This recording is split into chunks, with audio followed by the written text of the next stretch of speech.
Hi everyone welcome back. നമ്മൾ income tax fifth semester income ടാക്സിൻ്റെ ഒരു series of videos ചെയ്തുകൊണ്ടിരിക്കുകയാണ്. അതിൻ്റെ പ്ലേലിസ്റ്റ് നിങ്ങൾക്ക് ചാനലിൽ നോക്കിയാൽ കാണാൻ പറ്റും. ഞാൻ കമൻറ്റ് ബോക്സിൽ അതൊന്ന് പിൻ ചെയ്ത് വെക്കാം. അതുപോലെ തന്നെ ഈ ഒരു PDF-ൻ്റെ നോട്ട് ഞാൻ അതും കമൻറ്റ് ബോക്സിൽ പിൻ ചെയ്ത് വെക്കാം. അപ്പോൾ ഇതിൽ 2 മാർക്ക് ക്വസ്റ്റ്യനാണ് ചെയ്തിട്ടുള്ളത്. പ്ലേലിസ്റ്റ് നോക്കിയാൽ നിങ്ങൾക്ക് essay ക്വസ്റ്റ്യൻസ് ഒക്കെ ചെയ്തിട്ടുണ്ട്. ഓരോ ചാപ്റ്ററിലെയും essay ക്വസ്റ്റ്യൻസ് ചെയ്തിട്ടുണ്ട്. ഇൻ കേസ് ക്യാപിറ്റൽ ഗെയിനൊക്കെ ഡീറ്റെയിൽ തന്നെ തന്നിട്ടുണ്ട്. അവിടെ നിങ്ങൾക്ക് അതിൻ്റെ ലാസ്റ്റ് ഭാഗം എടുത്തു കഴിഞ്ഞാലൊക്കെ essay കാണാനും പറ്റും. ഓക്കെ, ക്യാപിറ്റൽ ഗെയിനൊക്കെ കഴിയുന്നുണ്ടെന്നുണ്ടെങ്കിൽ അതൊന്ന് ഫുള്ള് കണ്ടു നോക്കുക. 2-2.5 മണിക്കൂറുണ്ട്. പക്ഷേ ഒന്ന് സ്പീഡിൽ കാണാൻ പറ്റും. അത് ലൈവ് ഡിസ്കഷനാണ്. അതൊന്നിങ്ങനെ കുറേ അടിച്ചിട്ട് കാണാൻ പറ്റും. ഒരു 1.5 മണിക്കൂറിന് തീർക്കാൻ പറ്റും. പക്ഷേ 15-16 മാർക്ക് സ്കോർ ചെയ്യാൻ പറ്റും. അത് വിടരുത്. ഓക്കെ, ആദ്യം നിങ്ങൾ 2 മാർക്കിൻ്റെ കാര്യങ്ങളിലേക്ക് ഞാൻ പോവുകയാണ്. പ്ലേലിസ്റ്റ് നല്ലോണം നോക്കുക. കമൻറ്റ് ബോക്സിൽ ഞാൻ പിൻ ചെയ്ത് വെക്കുക. നോട്ടും അതുപോലെ കമൻറ്റ് നോട്ടിൽ പിൻ ചെയ്ത് വെക്കുക. അപ്പോൾ profit and gain from business or പ്രൊഫഷനാണ്. ആദ്യം പ്രൊഫഷൻ എന്താണ്?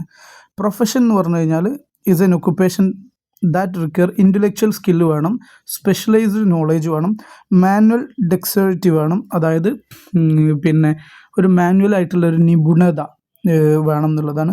അതെങ്ങനെ? അക്വേർഡ് ത്രൂ ഫോർമൽ എഡ്യൂക്കേഷൻ കിട്ടണം, ട്രെയിനിങ് വേണം, എക്സ്പീരിയൻസ് വേണം. It relies on the personal qualification of the individual. Qualifications important ആണ്. Doctor, lawyer, chartered accountants, architect ഇങ്ങനത്തെ ആൾക്കാർക്കാണ് നമ്മൾ എന്ത് ചെയ്യുക, പ്രൊഫഷൻ എന്ന് പറയാം. അവിടെ എന്ത് വേണം? എക്സ്പീരിയൻസ്, ഫോർമൽ എഡ്യൂക്കേഷൻ, ട്രെയിനിങ് എല്ലാം എടുക്കണം, എന്നാലേ പറ്റുള്ളൂ. എന്നാൽ വൊക്കേഷൻ എന്ന് പറഞ്ഞാലോ അത് പ്രൊഫഷൻ്റെ ഭാഗം തന്നെയാണെങ്കിലും പക്ഷേ അത് ഇങ്ങനെ ഒരു സ്പെഷ്യലൈസ്ഡ് നോളേജ് നിർബന്ധമില്ല. അപ്പോൾ ആക്ടർ, സിംഗിങ് അതൊക്കെ നമുക്ക് നമ്മുടെ നാച്ചുറൽ എബിലിറ്റി കൊണ്ട് കിട്ടുന്നതും ആവാം, നാച്ചുറൽ ടാലൻറ്റ് വെച്ചിട്ട് കിട്ടാം. അപ്പോൾ vocation is the activity or calling by which person earns their livelihood. ഇത് ലൈവ്ലിഹുഡ് ഏൺ ചെയ്യണം, ഹോബി പറ്റൂല കേട്ടോ. ലൈവ്ലിഹുഡ് ഏൺ ചെയ്യുകയാണെങ്കിൽ അവനവൻ്റെ ജീവിതമാർഗം അതിലൂടെ ഏൺ ചെയ്യുന്നുണ്ടെങ്കിലാണ് നമ്മളതിനെ വൊക്കേഷൻ എന്ന് പറയാം. Often pursued out of natural talent, personal liking, അതുപോലെ തന്നെ ഡീപ്പ് ഇന്നർ കൺവിക്ഷൻ. നമുക്ക് നമ്മുടെ ഉള്ളിൽ നിന്ന് വരികയാണെന്നൊക്കെ പറയില്ലേ, അങ്ങനെ നമുക്ക് നാച്ചുറലി കിട്ടുന്നത്. And does not necessarily require formal professional qualification. അവിടെ പ്രൊഫഷണൽ ക്വാളിഫിക്കേഷൻ ആവശ്യമില്ല. നമ്മളൊരു ആക്ടർ ആവണമെന്നുണ്ടെങ്കിൽ, ഒരു സിംഗർ ആവണമെന്നുണ്ടെങ്കിൽ അങ്ങനെ പ്രൊഫഷണൽ ക്വാളിഫിക്കേഷൻ ഒന്നും നിർബന്ധമില്ലല്ലോ. സിംഗർ, പെയിൻറ്റർ, അതുപോലെ തന്നെ പ്രീസ്റ്റ്, കാർപ്പൻറ്റർ, ഇങ്ങനത്തെ ഒക്കെ ആൾക്കാരാണ്. ഇനി ബിസിനസ് എന്ന് പറഞ്ഞാൽ എന്താ?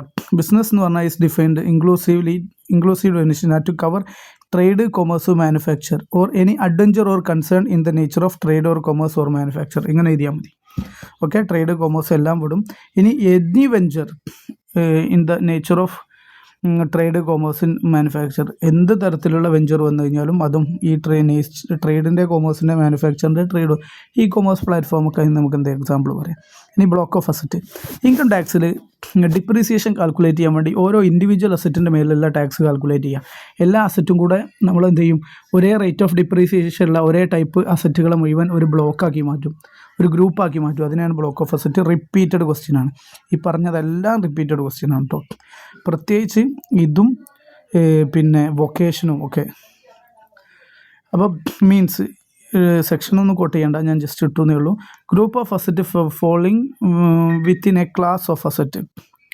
അതൊരു ഗ്രൂപ്പ് ഓഫ് അസറ്റാണ്. ഒരു ക്ലാസ് ഓഫ് അസറ്റിൽ കൺസിസ്റ്റ് ചെയ്തിട്ടുള്ള, അതിൽ ഇൻക്ലൂഡ് ആയിട്ടുള്ള ഗ്രൂപ്പ് ഓഫ് അസറ്റിനാണ് നമ്മൾ എന്ത് പറയുന്നത്? ബ്ലോക്ക് ഓഫ് അസറ്റ് എന്ന് പറയുന്നത്. For which the same rate of depreciation is prescribed under income tax rule. Income tax rule പ്രകാരം അതിന് സെയിം റേറ്റ് ഓഫ് ഡിപ്രീസിയേഷനാണ് ചെയ്തിട്ടുള്ളത്. ഇതെന്തിനാണ് ഇങ്ങനെ ബ്ലോക്ക് ഓഫ് അസറ്റ് കാണുന്നത്? ഡിപ്രീസിയേഷൻ കാൽക്കുലേറ്റ് ചെയ്യാനാണ്. അതുപോലെ തന്നെ ഓഫ് ദ എൻറ്റയർ ബ്ലോക്കിൻ്റെ മേലിൽ മൊത്തത്തിൽ ഡിപ്രീസിയേഷൻ കാൽക്കുലേറ്റ് ചെയ്യാനാണ്. അല്ലാതെ ഇൻഡിവിജ്വൽ ഓരോ അസറ്റിനും ഇങ്ങനെ ട്രാക്ക് ചെയ്യൽ ബുദ്ധിമുട്ടായതുകൊണ്ട്. ഇനി അൺഅബ്സോർബ്ഡ് ഡിപ്രീസിയേഷൻ. എന്താ അബ്സോർപ്ഷൻ എന്ന് പറഞ്ഞാൽ? ഇതിനേറ്റവും എക്സാമ്പിൾ എന്ന് പറഞ്ഞാൽ നമ്മുടെ കുട്ടികളുടെ പാമ്പേഴ്സൊക്കെ എടുക്കാം. ഈ പാമ്പേഴ്സിൻ്റെ ഇതെന്താണ്? അതിൽ വരുന്ന യൂറിൻ അതൊക്കെ മൊത്തം അതിങ്ങനെ അബ്സോർബ് ചെയ്തെടുക്കുക ചെയ്യാം. അങ്ങനെ ഒരു ഘട്ടം കഴിഞ്ഞാൽ പിന്നെ നമ്മൾ രാവിലെ ഇട്ട് കൊടുത്ത പാമ്പേഴ്സ് രാത്രി വരെ നിൽക്കുമോ? അതിനൊരു കപ്പാസിറ്റി ഉണ്ട്. അത് കഴിഞ്ഞ് കഴിഞ്ഞാൽ എന്ത് ചെയ്യും? അത് അൺഅബ്സോർബ് ചെയ്ത് തുടങ്ങും. അതായത് പിന്നെ അതിൻ്റെ യൂറിനൊക്കെ പുറത്തേക്ക് പോകുന്നു തുടങ്ങും. അപ്പോൾ അൺഅബ്സോർബ്ഡ് ഡിപ്രീസിയേഷൻ എന്ന് പറഞ്ഞാൽ കമ്പനിക്കൊരു പ്രോഫിറ്റ് ഉണ്ടാവും. ഈ പ്രോഫിറ്റിൻ്റെ അത്ര ഉള്ള ഡിപ്രീസിയേഷനാണ് നമ്മൾ എന്ത് ചെയ്യുക? അൺഅബ്സോർബ്ഡ് ഡിപ്രീസിയേഷൻ എന്ന് പറയുക. അപ്പോൾ അങ്ങനെ പറഞ്ഞാൽ എന്താ? കമ്പനിക്ക് 1 ലക്ഷം രൂപ പ്രോഫിറ്റ് ഉണ്ട്. കമ്പനീൻ്റെ ഡിപ്രീസിയേഷൻ ചാർജ് ചെയ്യുന്നതിൻ്റെ മുന്നുള്ള പ്രോഫിറ്റാണ് 1 ലക്ഷം രൂപ. ഡിപ്രീസിയേഷൻ 1,50,000 വന്നു. അപ്പോൾ 1 ലക്ഷം ഈ കമ്പനീൻ്റെ പ്രോഫിറ്റിക്ക് താങ്ങാൻ പറ്റുള്ളൂ. അതിൻ്റെ മുകളിലുള്ള ഡിപ്രീസിയേഷൻ എന്ന് പറഞ്ഞാൽ 50,000. ഇത് അൺഅബ്സോർബ്ഡ് ഡിപ്രീസിയേഷനാണ്. ഇതെന്താ ചെയ്യാൻ പറ്റുക, ഈ വർഷം ഈ ഡിപ്രീസിയേഷൻ്റെ കാരണത്താൽ ലോസ് വരുത്താൻ പറ്റില്ല. അത് ഇൻകം ടാക്സിലെ റൂളാണ്. അതുകൊണ്ട് തന്നെ ഇത് അടുത്ത വർഷത്തേക്ക് ക്യാരി ഫോർവേഡ് എടുത്ത് അടുത്ത വർഷങ്ങൾ എന്ത് ചെയ്യുക, അത് സെറ്റ് ഓഫ് ചെയ്ത് കളയാം എന്നുള്ളതാണ്. Unabsorbed depreciation is the amount of depreciation allowable in the financial year that could not be fully adjust ചെയ്യാൻ കഴിയാത്തതാണ് against the profit and gain from business or profession for that year. ആ ഇയറിൽ ഈ ബിസിനസ്സിൻ്റെ പ്രോഫിറ്റോ ഗെയിനായിട്ട് compare ചെയ്യാൻ പറ്റുന്നില്ല, അതിനായിട്ട് full adjust ചെയ്യാൻ പറ്റുന്നില്ല. എന്താ കാരണം, ഡ്യൂ ടു ഇൻസഫിഷ്യൻറ്റ് പ്രോഫിറ്റ് ഇല്ലാത്തതുകൊണ്ട്. അതുകൊണ്ട് തന്നെ ഇതെന്ത് ചെയ്യുക, ക്യാരി ഫോർവേഡ് ചെയ്യാൻ പറ്റും. ഇത് മതി എഴുതാൻ. ഓക്കെ, ഇത് 2019 സിലബസ് ചോദിച്ചിട്ടില്ല, പക്ഷേ 2019 സിലബസിന് മുമ്പുള്ളൊരു ചോദ്യമാണ്. അപ്പോൾ ചോദിച്ചൂടായി ഒന്നുമില്ല. ഓക്കെ, ഇനി സയൻറ്റിഫിക് റിസർച്ചിൻ്റെ എക്സ്പെൻഡിച്ചർ എങ്ങനെയാണ് ട്രീറ്റ് ചെയ്യുക, സയൻറ്റിഫിക് റിസർച്ചിന് നമ്മൾ ചിലവാക്കി കഴിഞ്ഞാൽ അതെങ്ങനെ ട്രീറ്റ് ചെയ്യുക എന്നുള്ളതാണ്. ഒന്ന്, സയൻറ്റിഫിക് റിസർച്ച് നമ്മൾ എന്ത് ചെയ്യാം, നമ്മുടെ സ്വന്തം എന്ത് ചെയ്യാം, ഇൻഹൗസ് റിസർച്ച് നടത്താൻ പറ്റും. ഇൻഹൗസ് റിസർച്ചിൽ തന്നെ റവന്യൂ എക്സ്പെൻഡിച്ചർ ഉണ്ടാവും, ക്യാപിറ്റൽ എക്സ്പെൻഡിച്ചർ ഉണ്ടാവും.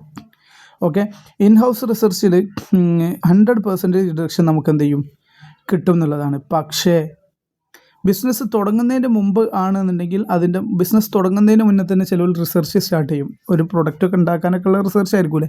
അപ്പോൾ അങ്ങനെയാണെന്നുണ്ടെങ്കിൽ അത് up to 3 year before the business commencement, business commence ചെയ്യുന്നതിന് മുമ്പുള്ള 3 വർഷത്തെ മാത്രമേ എടുക്കാൻ പറ്റുള്ളൂ. ഓക്കെ, ഈ റവന്യൂ എന്ന് പറഞ്ഞാൽ എന്താ പറയുക, സാലറി, മെറ്റീരിയലിൻ്റെ ഇത് അങ്ങനത്തൊക്കെയാണ്. ഇനി ഇൻഹൗസിൽ തന്നെ ക്യാപിറ്റൽ എക്സ്പെൻഡിച്ചർ ഉണ്ടാവും, ഫിക്സഡ് അസറ്റൊക്കെ വാങ്ങിയത്. അങ്ങനെയാണെങ്കിൽ 100% ഡിഡക്ഷൻ കിട്ടും. പക്ഷേ എന്ത് കിട്ടൂല, ലാൻഡിൻ്റെ മേലുള്ളത് കിട്ടൂല. അവിടെയും ശ്രദ്ധിക്കാം, ഇൻഹൗസ് റിസർച്ച് ബിസിനസ്സിൻ്റെ മുമ്പാണെന്നുണ്ടെങ്കിൽ, ബിസിനസ് കമൻസ് ചെയ്യുന്നതിൻ്റെ മുമ്പാണെന്നുണ്ടെങ്കിൽ ക്യാപിറ്റൽ എക്സ്പെൻഡിച്ചർ ഡിഡക്ഷൻ കിട്ടൂല. ഇനി വേറെ ആർക്കെങ്കിലും പേയ്മെൻറ്റ് ചെയ്യുക, അത് university, approved institution, national laboratory, അങ്ങനെയാണെങ്കിൽ അത് കൊടുക്കുന്നതിൻ്റെ 100% ഡിഡക്ഷൻ കിട്ടും. ഓക്കെ, ഇനി പ്രിലിമിനറി എക്സ്പെൻസിൻ്റെ ഡിഡക്ഷൻ എങ്ങനെയെന്നാ, പ്രിലിമിനറി എക്സ്പെൻസിൻ്റെ ഡിഡക്ഷൻ ഒന്നുമില്ല. എന്താ പ്രിലിമിനറി എക്സ്പെൻസ്, കമ്പനി സ്റ്റാർട്ട് ചെയ്യുന്നതിന് മുമ്പായിട്ട് കുറേ സർവേ നടത്തിയിട്ടുണ്ടാവും, ലീഗൽ എക്സ്പെൻസസ് കൊടുത്തിട്ടുണ്ടാവും, അത്തരം എക്സ്പെൻസസ് തന്നെയാണ്. ഇതെല്ലാം കൂടെ ഒരു വർഷം നമുക്ക് എക്സ്പെൻസായി തള്ളാൻ പറ്റില്ല. അത് 5 ഈക്വൽ ഇൻസ്റ്റാൾമെൻ്റ് ആയിട്ട് അത് എന്ത് ചെയ്യാൻ പറ്റുള്ളൂ, ഡിവൈഡ് ചെയ്യാൻ പറ്റുള്ളൂ. ഉദാഹരണം, 1 ലക്ഷം രൂപ ഉണ്ടെന്നുണ്ടെങ്കിൽ 1 ലക്ഷം രൂപേൻ്റെ പ്രിലിമിനറി എക്സ്പെൻസിനെ 5 കൊണ്ട് ഡിവൈഡ് ചെയ്ത്, അല്ലെങ്കിൽ അതിൻ്റെ 20% കണ്ട് ഓരോ വർഷവും 20,000 വെച്ച് 5 വർഷം കൊണ്ട് അതെന്ത് ചെയ്യാൻ പറ്റുള്ളൂ, ഡിഡക്ഷൻ എടുക്കാൻ പറ്റുള്ളൂ. അതാ പറഞ്ഞ ഇൻ 5 ഈക്വൽ ഇൻസ്റ്റാൾമെൻറ്റ്സിലാണ് എന്ത് ചെയ്യുക, ഡിഡക്ഷൻ എടുക്കുക. പിന്നെ ഒരു കാര്യം കൂടെ ഉണ്ട്, ദ ടോട്ടൽ ക്വാളിഫയിങ് എക്സ്പെൻസ്, ഈ 1 ലക്ഷം എന്ന് പറഞ്ഞത് അതിന് ലിമിറ്റ് ഉണ്ട്. Expense restricted to 5% of cost of the project. ആ ഒരു പ്രൊജക്റ്റ് ഇതിന് വരുന്ന കോസ്റ്റ് എത്രയാണോ അതിൻ്റെ 5% പറ്റുള്ളൂ. അല്ലെങ്കിൽ നമ്മൾ എത്രയാണോ ക്യാപിറ്റൽ എംപ്ലോയ് ചെയ്തത്, ടോട്ടൽ കമ്പനീൻ്റെ ക്യാപിറ്റൽ എംപ്ലോയ് ചെയ്ത ക്യാപിറ്റലിൻ്റെ 5% പറ്റുള്ളൂ. വിച്ച് എവർ ഈസ് ഹയർ, അതിലേതാണോ ഹയർ അതെടുക്കാൻ പറ്റുള്ളൂ. അതിൻ്റെ മേലേക്ക് എന്ത് ചെയ്യാൻ പറ്റില്ല, പോകാൻ പറ്റില്ല. അപ്പോൾ ക്യാപിറ്റൽ എംപ്ലോയിഡോ അല്ലെങ്കിൽ കോസ്റ്റ് ഓഫ് പ്രൊജക്റ്റോ ഏതാണോ 5% ഏതാണോ കൂടുതൽ അതേ എടുക്കാൻ പറ്റുള്ളൂ. അതിൻ്റെ മേലേക്ക് വല്ല എക്സ്പെൻസും എന്ത് ചെയ്യാൻ പറ്റില്ല, എടുക്കാൻ പറ്റില്ല.